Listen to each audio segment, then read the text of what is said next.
এই সামিয়া, তুমি এখানে? আমার ক্লাস শেষ হয়েছে মাত্র, আমি বাসে যাচ্ছি। ও হ্যাঁ, আপনি এখানে কি করতেছেন স্যার? আমি অপেক্ষা করছিলাম।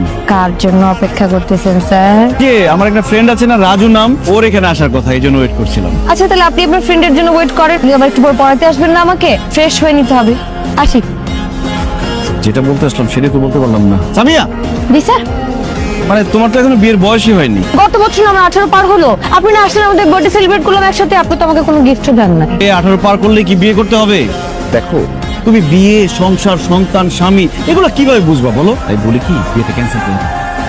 স্যার আপনি কি বলতেছেন? আমার না সব মাথার উপর দিয়ে যাচ্ছে। আপনি বুঝতেছেন আপনি কি বলতেছেন? ও, আপনি চাচ্ছেন যে ছেলের সাথে আমার বিয়ে ঠিক হয়েছে এই ছেলের সাথে আমার বিয়ে না হোক, এই তো? এক্স্যাক্টলি।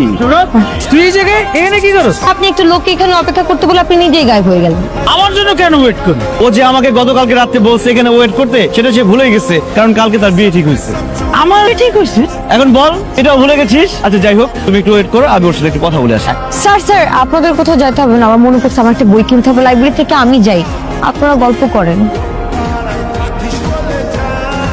তুই জানিস না, ওকে আর ওর ছোট বোনকে টিউশনি করে আমি মাসে 20,000 টাকা পাই। ওর বিয়েটা হয়ে গেলে আমার 10,000 টাকা গন।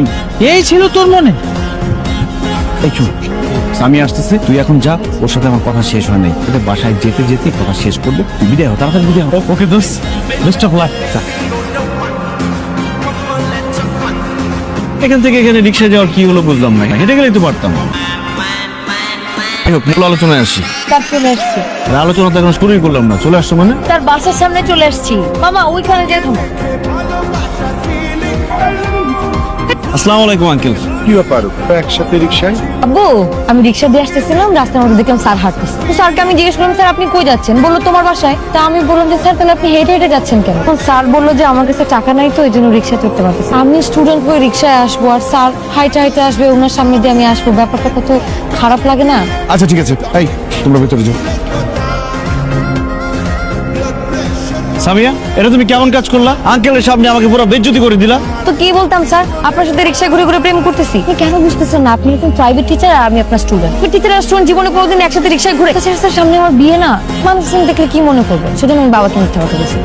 স্যার আপনি ভাড়াটা দিয়ে দেন।